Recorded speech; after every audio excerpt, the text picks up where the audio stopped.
So moving on to the pros. So definitely the main reason that people do a conjoint degree is for the variety.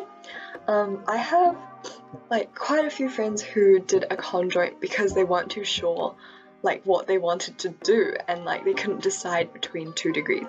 So not only does a conjoint give you variety in like what you study, it allows you like options for after you graduate. So let's say you didn't like the psychology industry or something and you conjointed in music, like you definitely move directly to other industry because you've got the degree. You don't have to come back to uni and do another 3 years or something just to switch industries. So yeah.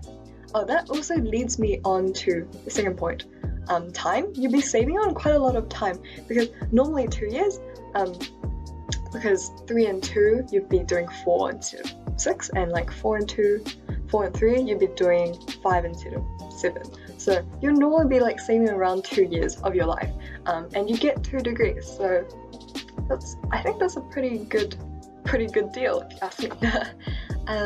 Yeah, and the third one would be if your 2 degrees that you're considering complement each other.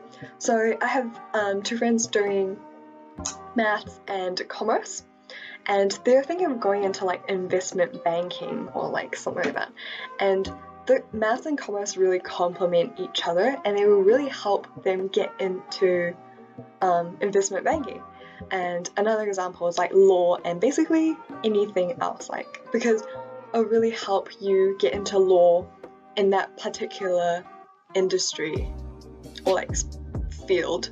So yeah, complements. I think that's a big one. Yeah, so yeah, those are the 3: complements, variety, and time. So moving on to the cons, the workload is probably what puts people off conjoints like the most, because 1 extra paper per semester doesn't sound too bad, right? It doesn't sound too bad, but it's actually quite a lot of work. Yeah, it's actually quite a lot of work, and especially as you progress through the years, like for example for engineering, 2nd, 3rd and 4th year, it just gets harder from there. You're just going to get busier and the content is just going to get harder. On top of that, you're going to be managing your conjoint as well. So definitely you'd have to manage your time very well, and the stress will be higher for sure because the workload's just bigger. Yeah, so that's the biggie. That's probably like the biggest one. And another con is like probably the extra year that you'd have to spend in university.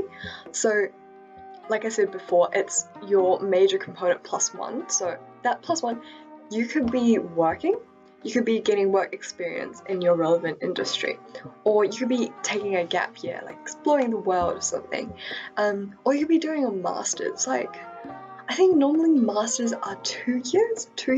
I'm not too sure about that, but for engineering I think it's like 1 year as well. So like you could be getting a master's instead of a conjoint. So yeah, that's something to think about as well. And the third thing is definitely the cost. So doing a conjoint, you're basically paying for 2 degrees because you have to complete all the required courses of each degree in order to graduate. So yeah, you're basically doing all the courses and paying for all the courses that you're in both the degrees. So yeah, and university is pretty expensive. So yeah, hopefully that isn't too much of a problem, especially since we have like student loan and allowance and free first year. So yeah, that's another thing to think about. So personally for me,